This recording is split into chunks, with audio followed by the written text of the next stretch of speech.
Bueno, bienvenidos y bienvenidas al primer episodio del podcast de Reflexiones en Terapia.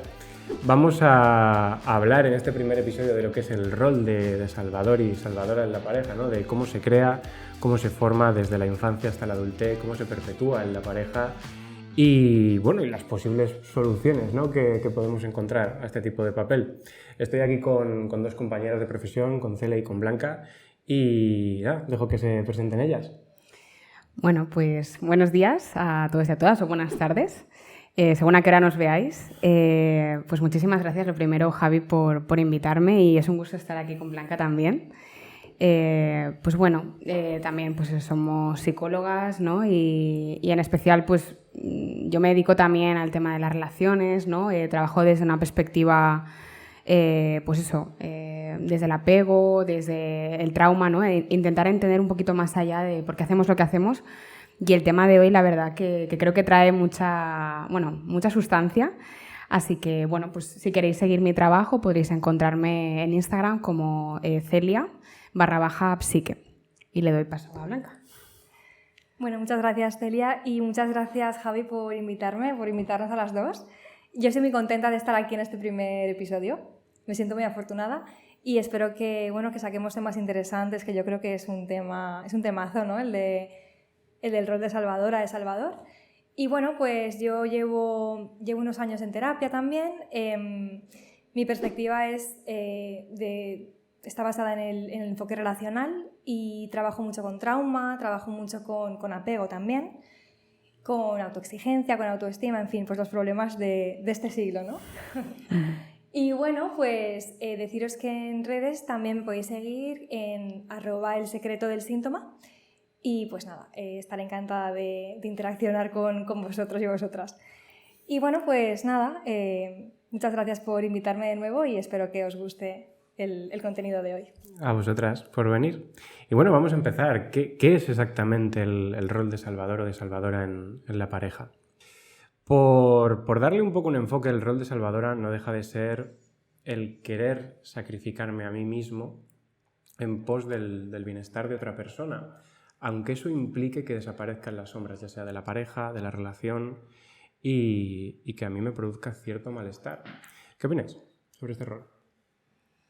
Sí, eso es, ¿no? Como un rol que asumimos a lo mejor en las relaciones, donde ponemos mucho el foco en la otra persona, en lo que necesita, pero no nos conectamos con lo que nos está pasando a nosotros o a nosotras. Sí, es un poco eso, ¿no? Una dinámica relacional que se ve bastante, sobre todo en mujeres.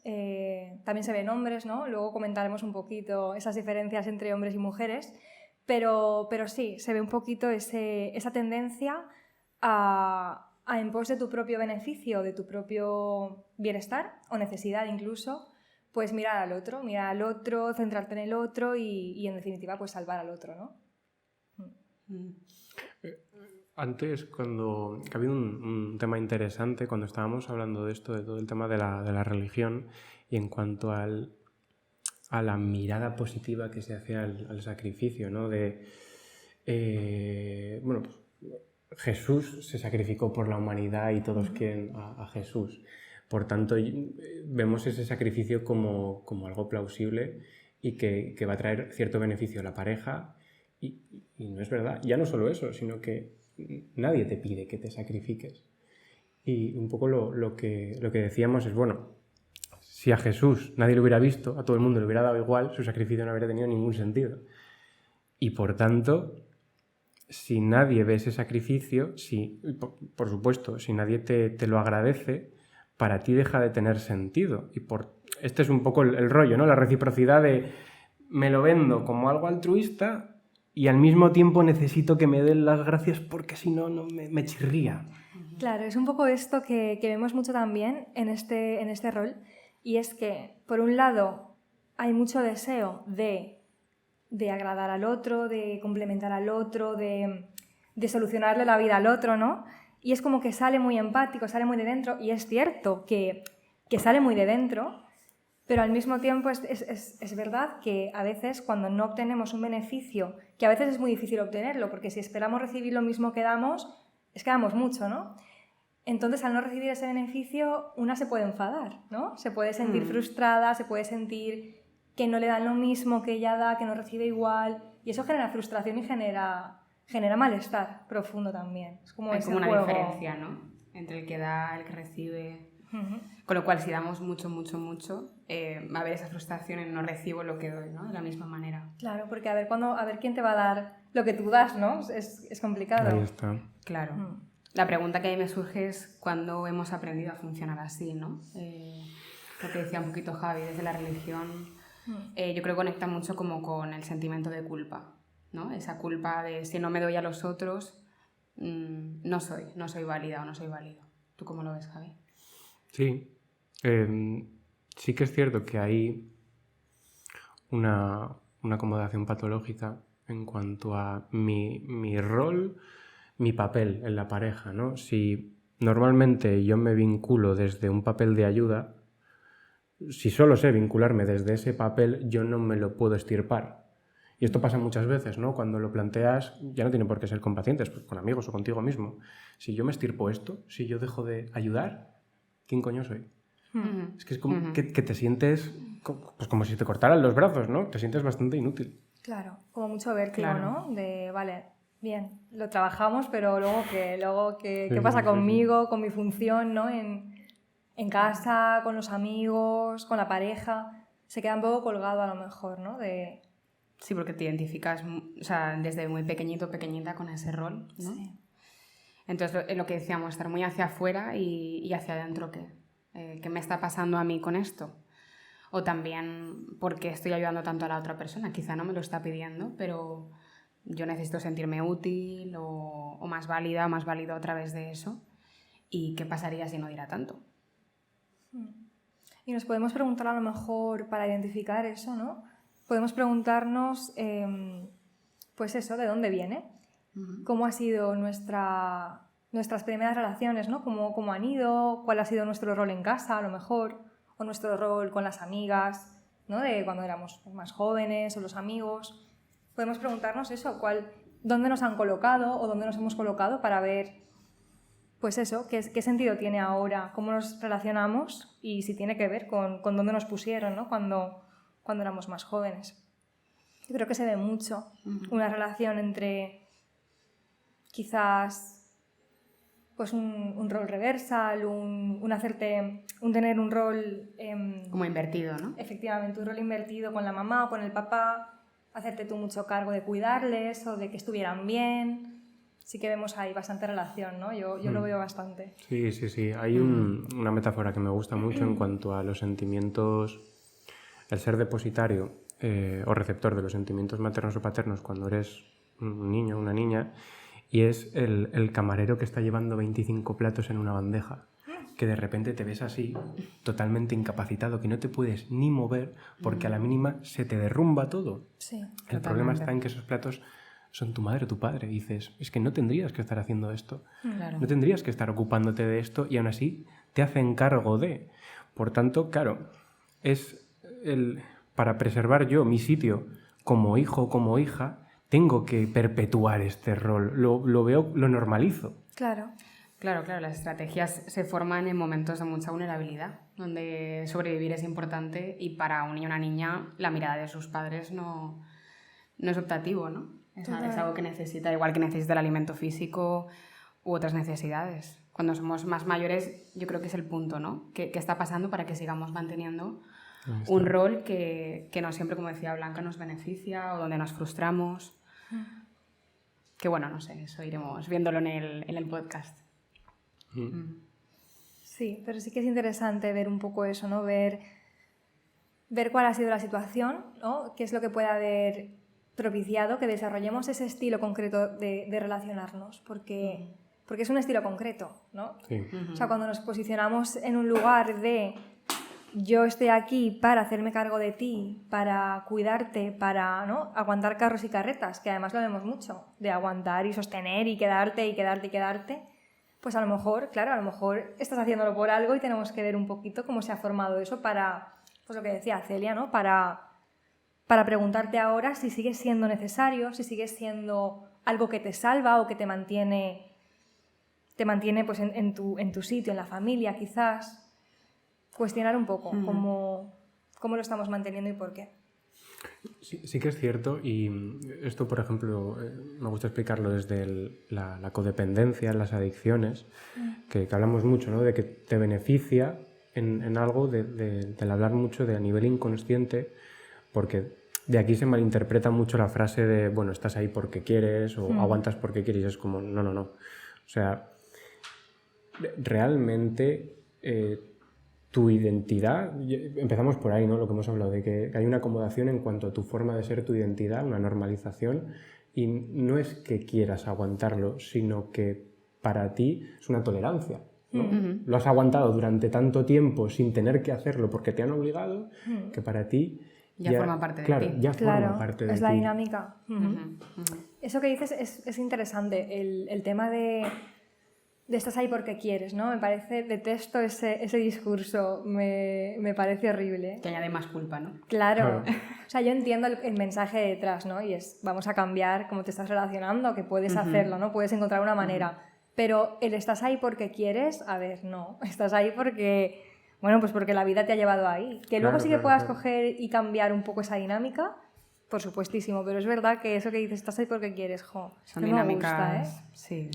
Entonces, al final, en cuanto al discurso más de adicciones, hay una, esto lo he explicado un montón de veces, hay una entrevista de un psiquiatra que se llama Gabor Mate, que es canadiense, y habla de una entrevista que él mismo le hizo a una chiquita que era prostituta y consumía heroína. Y ella lo que explicaba es que cuando consumía se sentía humana, se sentía cálida, los abusos desaparecían, las agresiones desaparecían, y esto lo viene a explicar porque nadie busca su destrucción.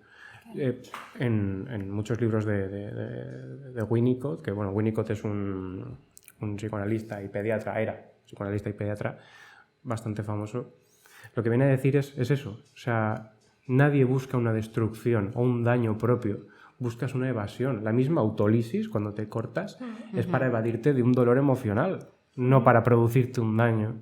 Entonces yo creo que esto es un poco lo mismo, ¿no? Es encontrar un beneficio inconsciente.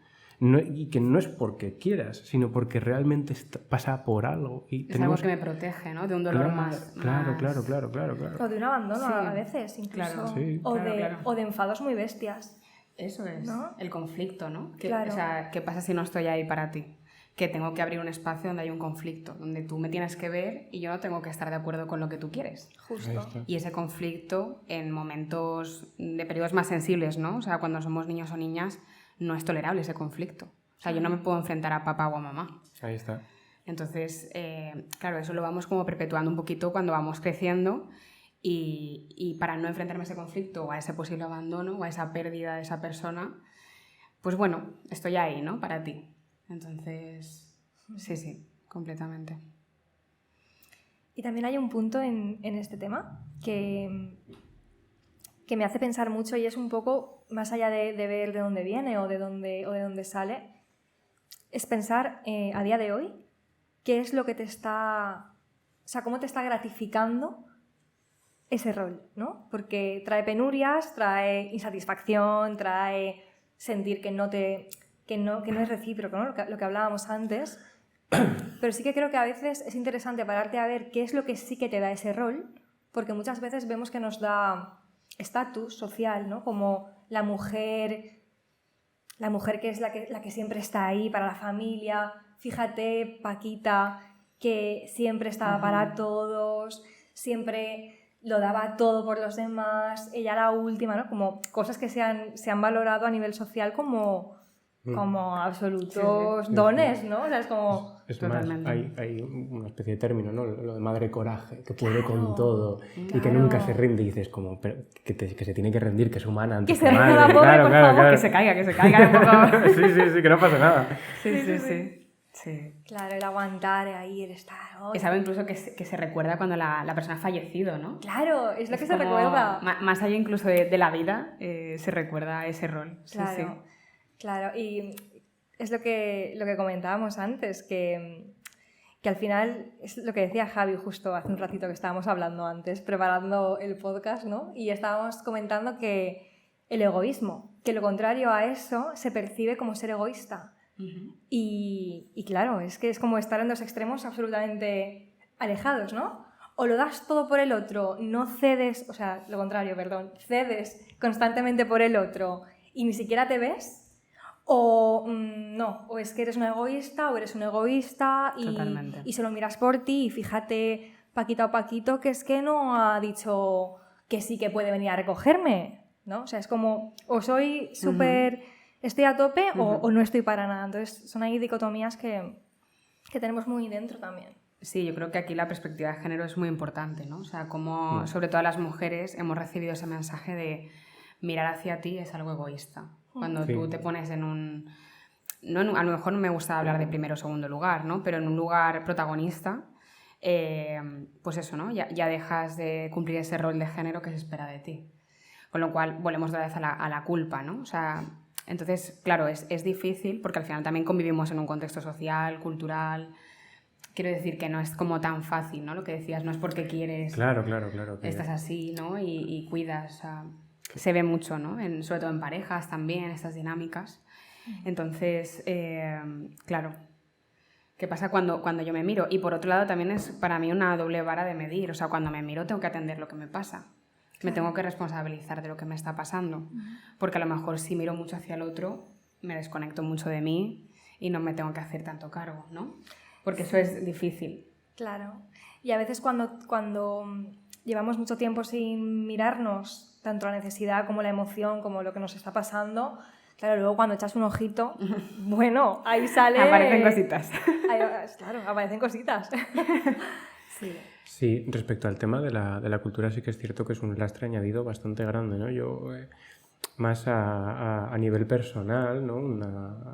Más que mi experiencia, es la experiencia de mi madre, ¿no? Que son varios hermanos y ella es la única chica y es la que ha tenido que cuidar a sus padres.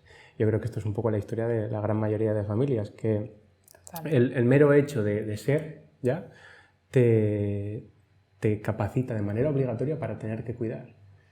Y es una putada, porque tienes que luchar a contracorriente muchas veces, ¿no? Ojo, ya otra cosa es cuando lo extrapolamos también al tema de pareja, que ahí sí que es como un microsistema en el que tienes más poder. Eso sí que es cierto. Sí.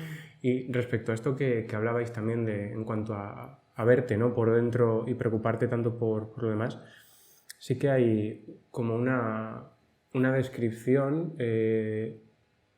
a la hora de querer cuidar al otro. No son síntomas, que la tengo por aquí apuntada.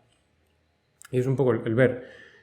sobre todo lo que el resto hace mal, tienes cierta hipersensibilidad al entorno, tanto para bien como para mal, muchas veces porque tú quieres corregir al otro, y al mismo tiempo tienes dificultad para identificar lo tuyo. Sí que es cierto que es al principio porque nadie te ha enseñado. Has tenido que estar tan preocupada, has tenido que ser tan camarero del resto, que no sabes identificar lo tuyo. Pero eso lo que hace es producir cierta negación en cuanto a no. Yo esto lo hago pues eso, ¿no? Porque soy altruista, porque nadie se tiene que preocupar por mí. Y luego volvemos a la reciprocidad pero es que realmente sí que quieres que se preocupen por ti. Bueno, quieres y necesitas. Claro. Es que es lo normal. Claro, porque si yo doy mucho, recibo algo, ¿no? Porque también a lo mejor hay como una dificultad para recibir esa ayuda. La pido, ¿no? Pues, o sea, me venía un poco la imagen de Paquita. Vamos a coger a Paquita. Vamos a colocar aquí, en fantasía, vamos a colocar aquí a Paquita. Paquita pide ayuda, ¿no? O es la última que va al médico, o no sé, ¿no? Me pregunto, o sea, al final el cuidado es estar, pues eso, ¿no? Ya no es solo lo material o el servicio, sino lo emocional, la salud física, la salud mental. Sí, pero también me imagino a Paquita un poco hablando de lo que es el triángulo, ¿no? De los roles de víctima, salvador y perseguidor, iba a decir persecutor. Claro, me imagino a Paquita, ¿no? Que a lo mejor Paquita cede sistemáticamente por sus hijos, o por su marido, o por sus hijas, o lo que sea, sus hermanas, tal, pero también me imagino a Paquita que pensará o dirá, es que luego ellos nadie me ayuda, ¿no? También se podría Paquita molestar porque nadie le ayuda, ¿no? Estaría Paquita en ese rol a lo mejor de víctima, podría pasar del rol de salvadora completamente al rol de víctima, ¿no? Esto lo comentaba Javi muy bien con un ejemplo, ¿no? Que era pues un poco esto de clásica ama de casa, ¿no? El de ama de casa, sí, Yo hago porque es mi papel, ¿no? De ama de casa y ahora de ama de casa y trabajadora, que es un añadido, ¿no? Y hago, nadie se preocupa por mí, nadie me ayuda hasta que exploto. Claro, y voy claro. contra ellos. Claro. Pero luego me doy cuenta de que he explotado y me siento culpable. Por tanto, tengo Vuelvo que a salvar. compensar. Claro. Y empiezo a salvar. Eso Y es. salvo, Total. Total. hasta que me doy cuenta de que nadie me ayuda, me percibo otra vez como víctima y estoy hasta que exploto. Y es un bucle que sigo y Sí, sigo y sigo. Claro, por eso es un triángulo dramático, ¿no? Porque Eso es. Ahí está. o sea, te sume como un poco en el drama, ¿no? Que al final es el malestar. O sea, visto así, es como... Es que es muy angustiante Es estar súper dentro. angustiante, sí. También es cierto que a veces es muy difícil salir de ahí porque lo cierto es que a nivel social es que hay veces que no obtienes ayuda, ¿no? O sea, Sí, también. Paquita puede encontrarse efectivamente con que es que no la ayudan, ¿no? Y también es verdad que cuando nos acostumbramos a ese rol de nosotras hacernos cargo, es que el otro también se acostumbra a eso. Ahí está. Entonces, al final la queja es de, joder, es que siempre lo estoy haciendo yo, el otro no me ayuda, la otra no me ayuda, pero es que están ahí también, en ese rol ellos de, ya lo hace Paquita, pues yo Tiene no que lo haber hago, una ¿no? responsabilidad de la otra parte también. Claro. Si no, volvemos un poco al discurso de no cambias porque no quieres o no puedes, ¿no? Eso es. Sí, que hay dificultades, pero sí que es cierto que yo las preguntas que planteo muchas veces en cuanto a, bueno, la situación es así. La vida muchas veces es una concatenación de putadas. No añadas tú más putadas al día. Cuanto a, bueno, sí que es cierto que tu marido en este caso se ha acomodado. En Zaragoza decimos mucho el somarda, ¿no? Somarda. Sí, es Anda. como, bueno, yo me quedo aquí, que me lo hagan La todo. somarda. Sí. Pachorra, ¿no? Una La pachorra pachorra. brutal. Entonces, claro, es como, bueno, es un somardas, vale. Pero ¿qué quieres hacer? Claro. O sea, ¿qué te aporta a ti esta relación? ¿Qué sientes tú? Vamos a empezar a hablar de ti. No me hables tanto de lo que hace él o de lo que quieres que haga él. ¿Qué quieres hacer tú? Y ojo, esto da mucho miedo Eso planteártelo. asusta. Está Claro, conectando con esa asusta que te porque mueres. dices, me está gustando mi relación, estoy cómoda, quiero seguir aquí. Hostia, ¿eh? Claro. Empiezan a abrirse preguntas difíciles. Claro. Y yo creo que ahí está uno de los beneficios de perpetuar, ¿no? Que no me tengo que hacer este tipo de preguntas Muy que bien. realmente dan mucho miedo, porque, ojo, romper una relación de años no es me divorcio y ya está, es romper con una etapa de tu vida, un papel que tú has tenido durante toda esa vida, una parte de ti, es duro. Un proyecto, una Sí, ilusión, sí. una comodidad también, ¿no? Porque al final somos seres un poco de hábitos, rutinarios, ¿no? Y eso también, Claro. pues bueno, al final dentro, a veces lo que decimos, ¿no? Dentro de la disfuncionalidad encontramos mucha funcionalidad. Sí. Y claro, es un poco el coste-beneficio. O sea, este cambio ahora mismo me compensa, ¿no? O puedo hacerlo o tengo las condiciones para dar ese salto o no. Esto de, sí, que además que la disfuncionalidad encuentres la funcionalidad, yo con amigas y con más de una paciente nos reímos en cuanto a que, bueno, pues muchas han tenido 1 o 2 hijos y decimos, no has tenido 1 o 2, has tenido 2 o 3, que no se te olvide el marido. Bueno. Porque realmente lo acabas viendo, ¿no? A nivel emocional, sí que es cierto que el interés en el mundo interno es mucho más femenino, ¿no? Y que muchas veces intentas que el otro también tenga ese interés. Y esto lo ves de, bueno, tienes que hablar de las cosas, tienes que hablar de lo que sientes y el otro no quiere. Pero es que el otro no está educado en eso. No está educado. Totalmente. Y muchas veces tampoco quiere estarlo, le da igual, vive bien en la ignorancia.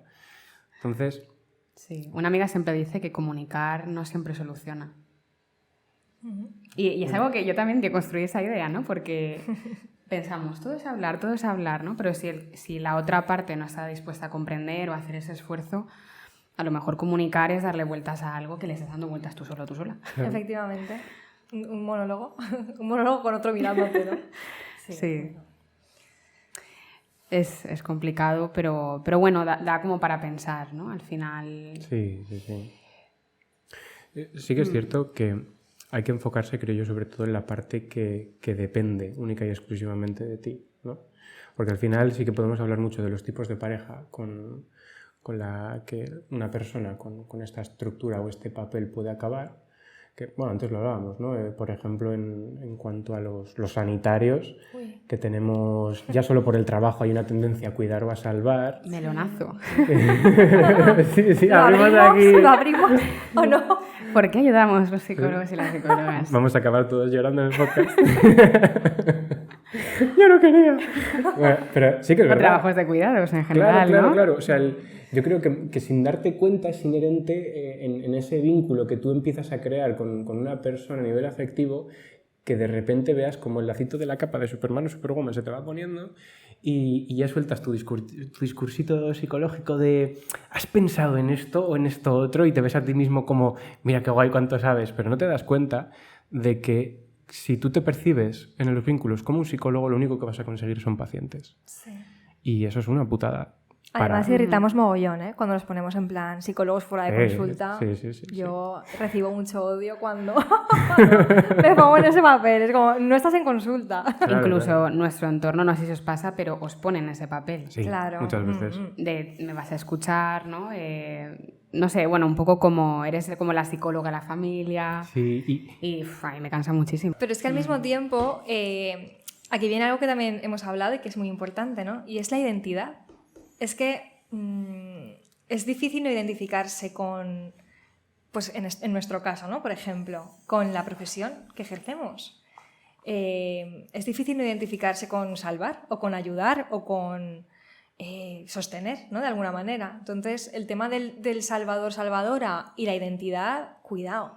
Porque es lo que decíamos antes. Claro. Quítale tú, ¿no? Si me quito esto, ¿quién soy? Claro. O me van a querer más allá de Eso ser psicóloga, ¿no? De todo eso que se valora de mí.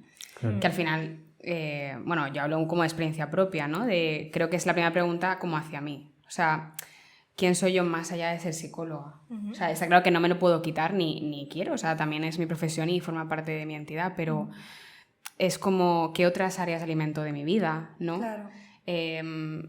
No sé, como esa Celia también, pues que a veces no quiere escuchar tanto o sostener tanto. También como darle espacio a eso, ¿no? No sé si os sucede también. Sí. O sea, yo creo que me gusta mucho en cuanto al poder del lenguaje de decir, bueno, no soy psicólogo, trabajo de psicólogo, claro. que es muy diferente. O sea, es un papel que yo desempeño con mis pacientes, pero no es mi identidad. O sea, yo soy Javier. Con todo lo bueno, lo malo, las limitaciones, los beneficios que tenga, me da igual. Pero hay mucho más, ¿no? Hay mucha más complejidad. Entonces me tengo que saber vincular desde otra posición, de un igual a igual. Y también es cierto que muchas veces en este rol de salvador hay cierto ego en cuanto a, ¿cómo decir? Bueno, lo hablábamos antes, ¿no? En la maternalización y la paternalización hay un control. Una madre o un padre no solo cuida, controla. Y muchas veces domina. Entonces, bueno, lo que decíamos, ¿no? Desde una perspectiva más masculina, es el mansplaining de yo sé lo que te pasa, calla, que te lo voy a decir, te voy a explicar lo que te pasa, y te voy a decir cuál es la solución. Sí. Sin que tú me lo hayas pedido, por supuesto. Entonces... Claro, y en eso le quitamos el poder a la otra persona de decirnos lo que realmente le está pasando. Que yo creo que está habiendo como un cambio también en los enfoques de psicoterapia, lo que tú decías, de situarte como más humano, ¿no? O sea, de yo también fallo y en ese fallo yo te enseño que tú también puedes fallar. Efectivamente. Sí. Que es súper importante, ¿no? Y no es tanto fallar, sino cómo reparamos a veces también ese fallo. Entonces, que eso suceda en terapia me parece terapéutico también. Claro. Incluso para el propio terapeuta, ¿no? Es que esa capita, ¿no? Que tú decías de superhéroe, superheroína, me la puedo quitar y es que ni siquiera tengo que llevarla, ¿no? Ojo, incluso independientemente de la perspectiva de terapia, pero yo creo que algo fundamental es ayudar a que la otra persona elabore su propia narrativa. Y digo, da igual la perspectiva, porque desde la psicodinámica, que es un poco de la que partimos, sí que puede haber tendencia a la interpretación, desde la cognitivo-conductual a una estructura y unos síntomas, desde la humanista a una búsqueda de potencial, y es como, bueno, pero ¿tú qué quieres? Dime qué te pasa, ¿te identificas con esta etiqueta? Vamos a ver por qué. Pero no te voy a imponer yo mi papel, yo te voy a ayudar, ¿no? Hay una metáfora que no sé si fue, bueno, Raimundo es un profesor que tenemos en común, que dijo respecto a la terapia, y es que no deja de ser una pista de patinaje sobre hielo, en la que, bueno, pues nosotros junto con el paciente empezamos a patinarlo. La pista representa un poco su cabeza, su subjetividad. Nosotros tenemos cierta idea teórica de cómo patinar, pero los trompazos nos los pegamos igual. El paciente se los pega más. Entonces se trata de ir de la mano hasta que el paciente sepa patinar solo. Total. Como seguir ese movimiento, ¿no? Claro. No forzarte a, no, tienes que hacerlo así o asá. Claro, no de una manera rígida, claro, impositiva, ¿no? Que a lo mejor es la idea más clásica o más directiva así de la terapia. Es un poco más, pues, un acompañamiento, ¿no? Que es de los dos. Sí, porque si no, a lo mejor la tendencia es a sobreresponsabilizarnos tanto de las mejorías como cuando el paciente no está tan bien, ¿no? Entonces ahí hay una presión. Es como, bueno, a ver, no hemos venido a salvar ninguna vida. Realmente tú llegas, o el paciente, mejor dicho, llega en un momento a consultarte, pues bueno, que necesita esto o lo otro, que puede ser muy distinto a lo que necesitaría dentro de 10 años y tú estás ahí acompañando. Pero realmente la vida es suya y está bien que la viva él o ella, ¿no? Sí, y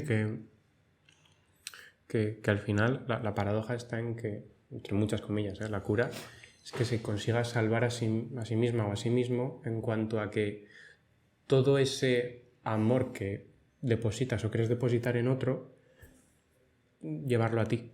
Mirarte. Sí. Ahí está. Mirarte un poco. Y lo que decíais antes, ¿no? Más allá de qué pasa, de por qué pasa, de tal, ¿no? Girar un poco el foco a ti y ver sobre todo, a lo mejor, qué quieres tú. Porque es una pregunta que es que a veces ni te has hecho. O que, sí, bueno, yo quiero esto, pero da igual, ¿no? O me da igual, yo todo bien, ¿no? Mirar un poco qué es lo que quieres, educarse a uno mismo, a una misma en el qué quiero yo y qué pasa si lo quiero, ¿no? O sea, como un poco esa educación en el placer de una misma, de uno mismo, que nos falta mucho, ¿no? Cuando hay un rol muy concreto de salvador, de salvadora, es como que el qué quiero yo cuesta mogollón de ver. Y yo creo que eso en terapia es algo que siempre vamos a ir enfocando un poquito. Sí, porque nos sitúa en el ser, ¿no? Más allá de lo que hacemos por el otro o por la otra. Y eso da miedo, ¿eh? Simplemente si soy, ¿qué pasa? ¿No? Claro. Si estoy con lo que estoy y me gusta lo que me gusta. Claro, o lo que decías antes, ¿no? ¿Y si no me quieren ya? Si ya no cuido, si ya no estoy 100% disponible, ¿no? Y si pierdo el afecto, porque esto es como yo considero que ¿no? Como yo he vivido que soy aceptada, si lo doy todo por el otro. Es que claro, es un precipicio, es que da mucho miedo. Da miedo. Fíjate que hilando un poco con el tema de la reciprocidad que hablábamos antes, realmente el enfado, la rabia que me puede dar que el otro no me dé, yo creo que es una rabia conmigo mismo, porque en ningún momento me considero merecedor, ni lo pido, ni me lo estoy dando. Es que a veces ni se pide. Ahí está. Y se hablaba mucho sobre el señalamiento de la falta, a veces, ¿no? En vez de estar dando. El ejemplo es, yo te digo que te quiero para que tú me digas que me quieres, no por decírtelo yo. No disfruto diciéndotelo, que también, sino que mi objetivo inconsciente es que tú me lo digas. Y cuando no lo haces me enfado. Entonces, que muchas veces también se utiliza para esto, ¿no? Pero ya digo, es como, bueno, ¿quieres que te lo digan? Pídelo. Que luego lo rechazan, coño, ya lo trabajamos, ya lo elaboramos. Pero el primer paso creo que tú te consideres merecedor o merecedora de cierto cariño, cierto amor, porque coño, somos humanos. Es normal que quieras Totalmente. eso. Claro. Un poco lo que hablábamos preparando el podcast, ¿no? Entre esa línea de ser súper dependiente o súper independiente, somos interdependientes. O sea, claro, lo que el otro lado nos dice nos afecta. Y jope, es que esa necesidad de afecto también está toda la vida y también hay que cubrirla, pero de una manera que eso, que no sea volcándome y desapareciendo, ¿no? Porque cuando desaparezco es como, pues bueno, yo no soy merecedor o merecedora de esto también, porque no soy nadie para pedirlo, ¿no? Y además, conforme más haces eso, conforme más funcionas de esa manera, todavía más se refuerza esa creencia, ¿no? Totalmente. Porque si no cambiamos algo en la manera de relacionarnos, porque da mucho miedo lo que estamos diciendo, ¿no? Es un precipicio, pero si no cambiamos cómo nos relacionamos, al final estamos reforzando esa idea y cada vez está ahí más, ¿no? Más dentro. Y es eso, al final no cambiamos la dinámica. Da mucho miedo, ¿no? Atreverse y decirle a Pepe, oye Pepe, Titi, encárgate tú de esto, o vamos a dividir, o vamos a, ¿no? compartir la carga mental, lo que sea. Pero si no lo haces, sigues manteniendo esa vivencia de que si no te haces cargo tú, no se va a hacer cargo el otro y de que no te van a ayudar, ¿no? Que es tu función y es tu papel. Sí, sí, sí. Totalmente. O sea, sería como quizá un maternaje, ¿no? De esa niña, a lo mejor. O de esa adolescente, no sé. Se me ocurre como esa metáfora. Sí. Que ese maternaje también sea algo interno, ¿no? Como ir aprendiendo a ser un poco esa figura de apego que decimos, ¿no? Esa figura que cuida, compasiva, ¿no? Que ve que hay cosas que le cuestan, pero que quiere ir haciendo pues acciones que la cuiden y bueno, que vayan en su mejora. Qué bueno eso. Ese rol de cuidadora, ¿no? De sostenedora y de salvadora, girarle un poco a ti. Claro. ¿No? Claro.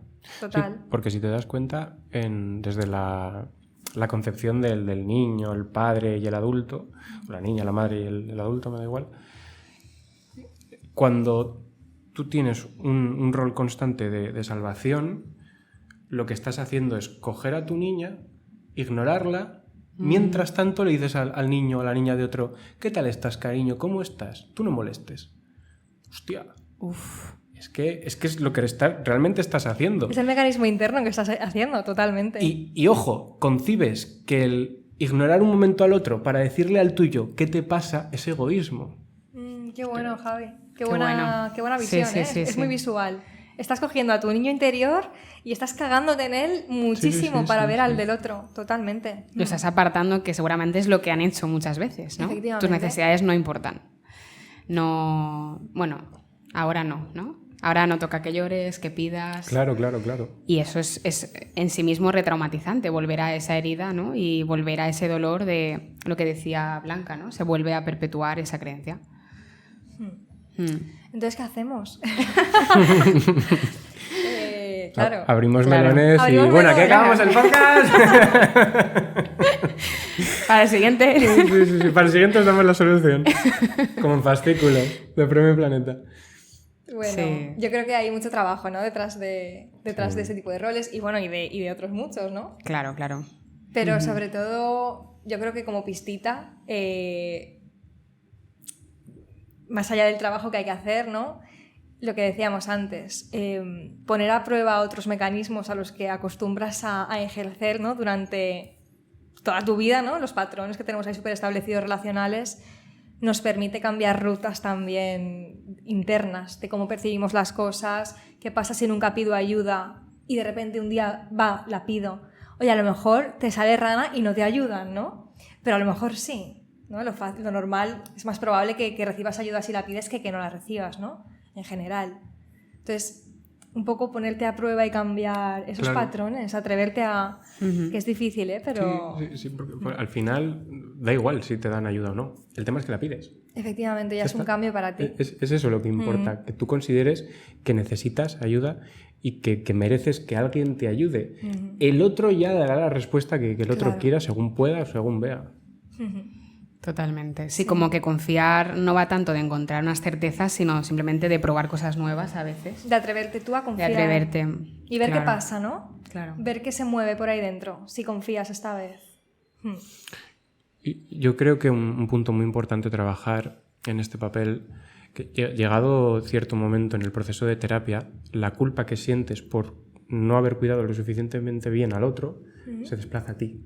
Te das cuenta de que no has mirado nunca por ti y esa culpa te abruma. Y da mucha penita. Buah, he estado siempre así, nunca he podido hacer nada, no voy a poder, ¿cómo me he podido maltratar tanto? Y Absolutamente. Hay una Sí. frase que digo que me gusta mucho de no eres culpable, vuelvo a la historia de la prostituta, nadie quiere un perjuicio para sí mismo, entonces no eres culpable, pero ahora que eres consciente sí que eres responsable. ¿Qué quieres hacer a partir de ahora? Ahora sí que puedes provocar un cambio. Sí. Claro, sí, la responsabilidad, ¿no? Sería como esa habilidad para responder a lo que nos sucede. Y como un poco lo que decíamos con la niña y la adulta, ¿no? Como ahora te puedes hacer cargo de tu adulta. O sea, Eso es. ir generando o construyendo como un poco ese sostén, esas bases de...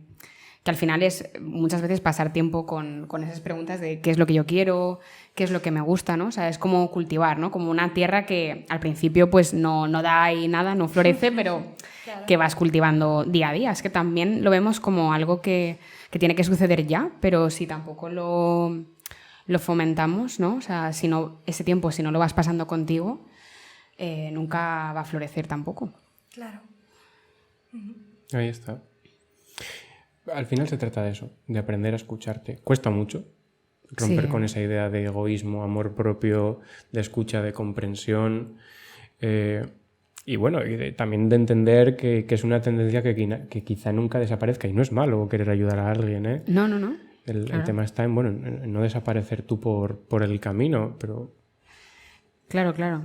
Y también un poco la parte relacional de estar en entornos seguros que nos faciliten también esa mirada, ¿no? A veces de quiénes somos, de otras personas, de relaciones que nos vean más allá de esos roles y que nos inviten un poco pues bueno, está bien, ¿no? Que mires por ti, o sea, que también te animen. Claro. Porque al final somos en relación, ¿no? O sea, esos cambios no vienen solo de tú contigo mismo, contigo misma, ¿no? Y creo que otro punto importante, cuando vas trabajando la identidad, también descubres tus gustos, tus opiniones y las ves como anclas en cuanto a los límites que tienes que poner, ¿no? Muchas veces está el pensamiento de, joder, a nivel laboral, por ejemplo, ¿no? O a nivel familiar, han abusado mucho de mi confianza. Y es como, sí, es cierto, pero ¿cuántas veces has sido tú la que ha roto ese límite para que el otro pase? Claro, hay una tendencia, claro. Porque yo quiero ayudar. Entonces yo me pierdo, yo rompo los límites. Si te digo que no voy a hacer esto, pero al final lo hago a regañadientes. Pero bueno, a lo que voy es, eres tú la que pone ese límite y conforme más te conoces, más límites pones de una forma más fehaciente. Y ojo, en el caso de que lo rompas, que tampoco pasa nada, que sepas que es una decisión voluntaria y de, bueno, esta vez me apetece romperlo porque me apetece y no espero ninguna compensación. Pero al igual que me apetece, en cualquier momento me puede dejar de apetecer. Hay un amigo que me dijo una frase que me flipó, ¿no? Es un tío que es muy buenecito, es un trozo pan. Y bueno, estaba con una chica liado y tal, y dijo, bueno, yo lo que quiero que entienda es que soy como un algodón de azúcar, pero que yo decido cuando me muerde. No me voy a dejar pisar. No es eso. O sea, yo soy muy bueno, yo ayudo, yo quiero ayudar, pero no te estoy diciendo que me pises. No vas a pasar por encima de mí. Yo creo que este es el equilibrio, ¿no? De yo doy y comparto, pero también miro por mí. Eso es. Claro. Sería un poco como esa ternura y esa ser un poco fiera, ¿no? También, o sea, en el sentido de proteger lo que eres. Claro. O sea, no irnos tampoco otra vez a los extremos, ¿no? Sino, claro, sí, cuidar lo que está bien para mí, pero también saber que lo que tú decías, que incluso a veces poniendo esos límites porque es como una demanda, ¿no? Quiero poner límites, quiero saber poner límites o una vez te das cuenta del rol que has asumido, es un cambio que vas haciendo y que cuesta, ¿no? Entonces, bueno, pues va a ser un proceso de aprendizaje también, poner esos límites. Sí, y cuesta mucho. Pero bueno, aquí también traigo un poco la paciencia en cuanto al proceso de terapia. Que al final sí que es cierto que ahora necesitamos un consumo rápido, una solución muy rápida. Ojo, muy entendible por el sufrimiento que hay. Lo más normal del mundo es que si yo lo estoy pasando mal es que quiero que esto termine ya. No es malo. Sí que tenemos que traer un poco la realidad de, bueno, esto no es un resfriado que se cure con una aspirina. Claro. Estamos hablando de una subjetividad humana, de un rol que llevas perpetuando años. Años y años. Eso es. Entonces, no es que vayas a necesitar los mismos años, ni mucho menos, pero sí que vas a necesitar mucho tiempo.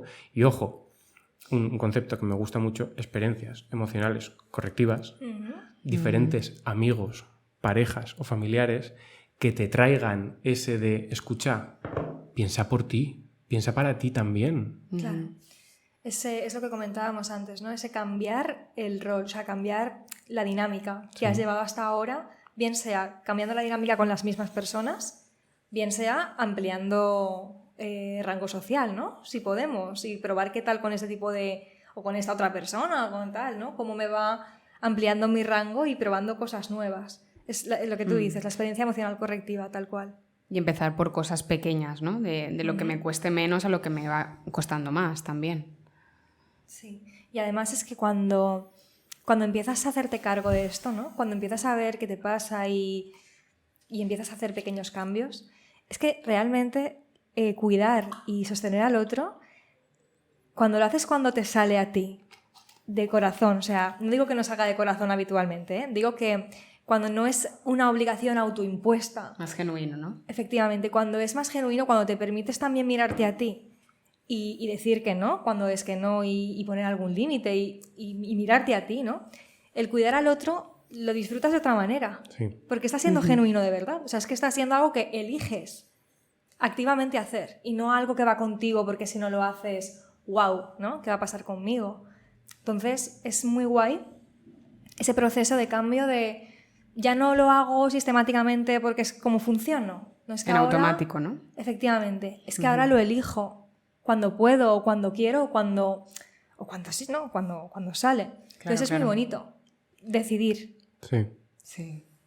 No sé, o sea, esta palabra un poco ahora más de moda, ¿no? Pero nos empodera. Sí. Sí, Como que... sí, sí, Claro. sí. Hay algo que has dicho y sí que es muy cierto, o sea, el disfrute genuino de dar. En cuanto a cuando está este rol, ¿no? Cuando hay una imposición de dar al otro, de salvar al otro, y se rompe esa relación, te frustras. Claro. Porque dices, joder, yo he hecho todo lo que estaba en mi mano porque esto no ha funcionado. Sin embargo, si tú disfrutas de manera genuina de dar, cuando se rompe la relación, por supuesto hay dolor, porque tiene que haber dolor, pero dices, pero yo he disfrutado. O sea, esto que he hecho a mí me ha gustado. Sí que en algún momento puedo esperar más o menos reciprocidad y me puede picar, pero, hostia, yo creo que le he dado todo. Entonces, si no ha funcionado es porque no tenía que funcionar.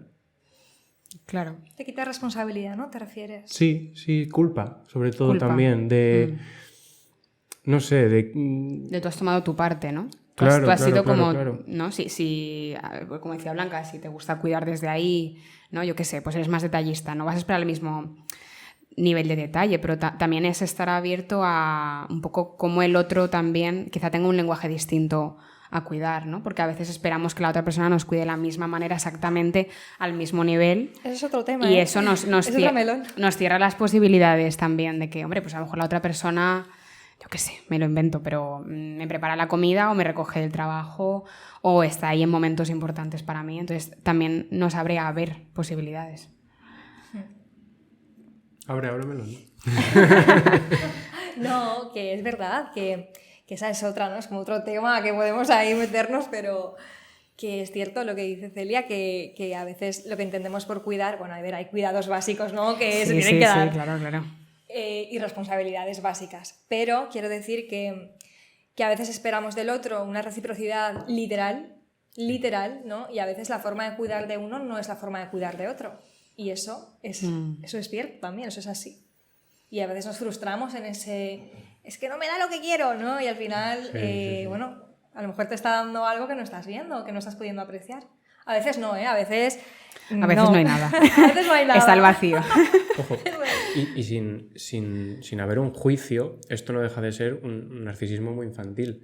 Quiero que me quieran como yo quiero que me quieran y de otra forma no me vale. Y no lo digo. Y No bueno, lo eso pido. además, ¿no? Y el otro tiene que adivinar, ¿no? Claro. Pero aunque lo digas, es un momento como, bueno, el otro tiene una forma de querer y tú tienes que entenderla, al igual que el otro tiene que entender la tuya. En una pareja hay un nosotros, no un tú o un él o ella. Entonces tenéis que poner cosas en común, ¿no? El entender la forma de querer del otro, porque si el otro no está acostumbrado a expresar sentimientos, tú tienes que entenderlo también. No puedes esperar que los exprese por ti. No está expresando amor. Ojo, que si para ti eso no es suficiente, plantéate si esa es la relación en la que tienes que estar. Efectivamente. Es que a lo mejor es un chao te cuidas. Claro. A lo mejor no podéis, no se puede, ¿no? Pero quiero decirte, a lo mejor cuando ves que el otro no te puede dar lo mismo que tú necesitas o que no, efectivamente, la resolución es que no se puede. Pero bueno, también te estás mirando a ti, ¿no? Que es de lo que va el tema, de mirar si puedes sostenerlo o no, o te vas a quedar ahí aguantando Sosteniendo algo. ese rol.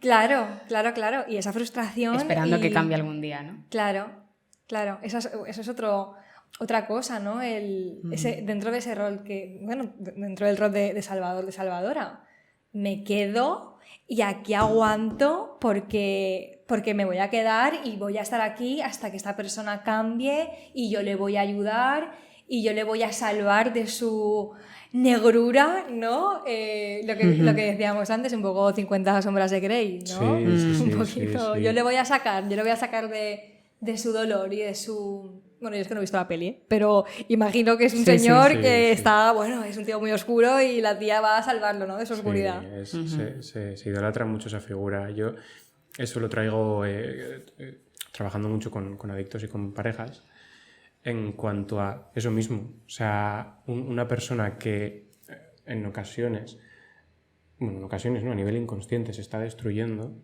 y tú eliges permanecer ahí.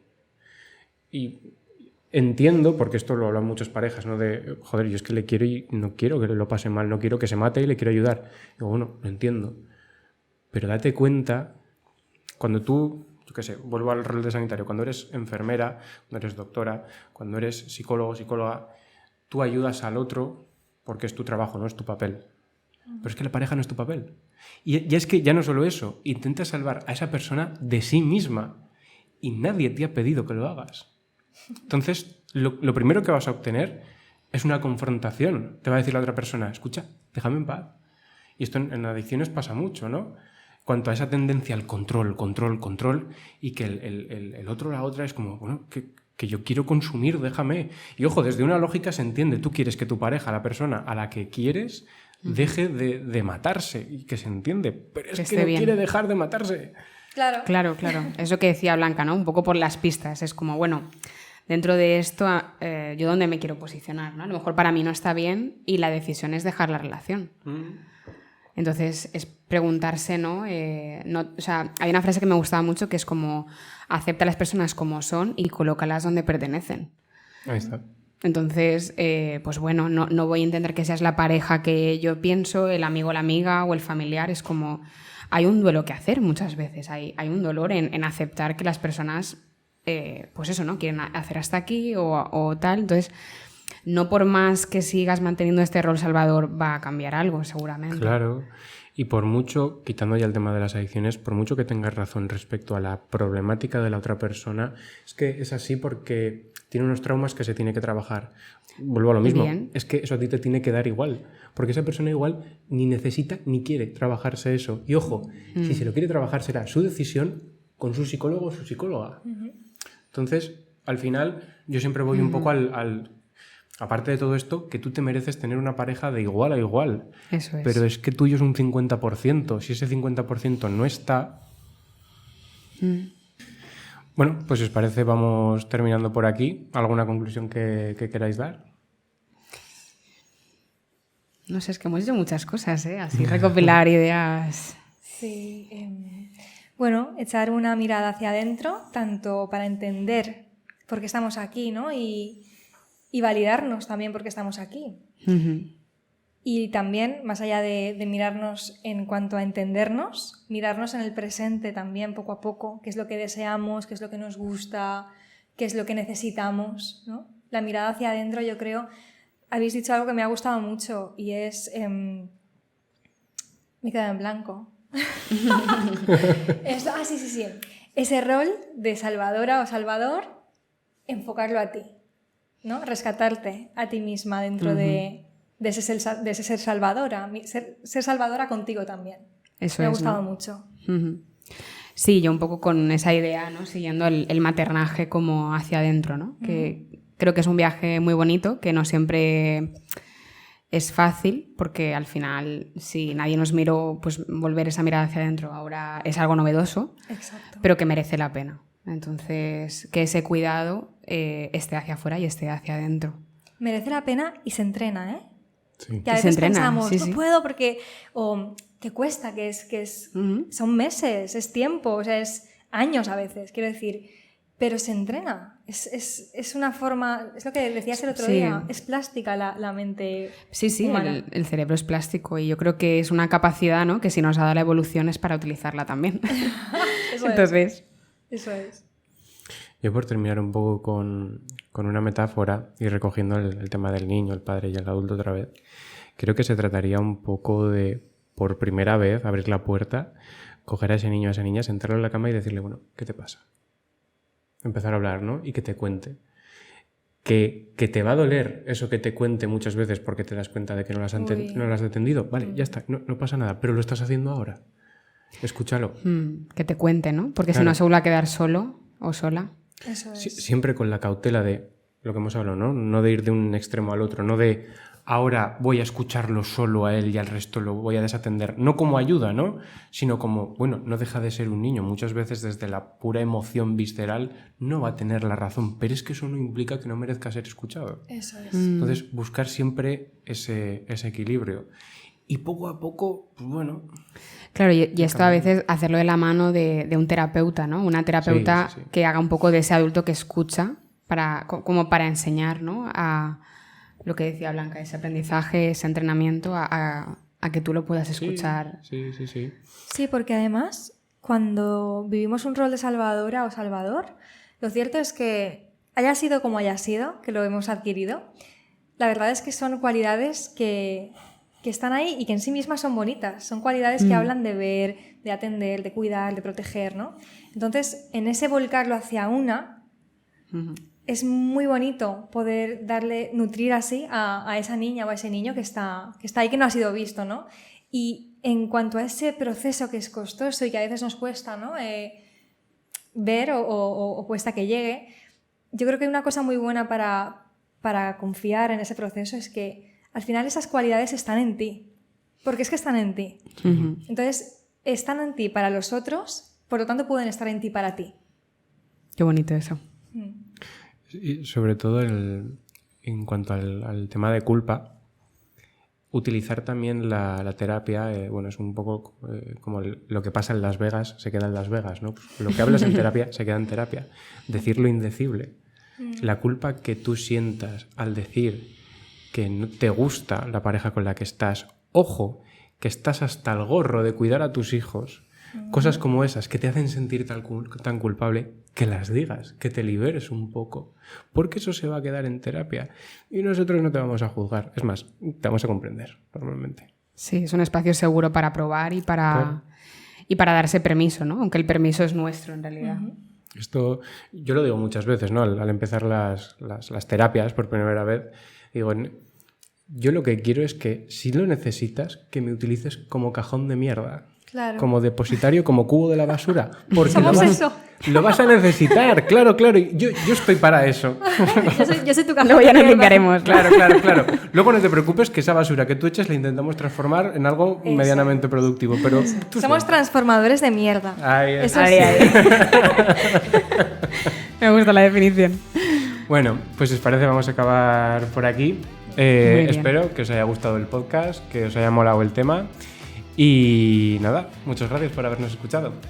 Un abrazo. Muchas gracias. Muchísimas gracias.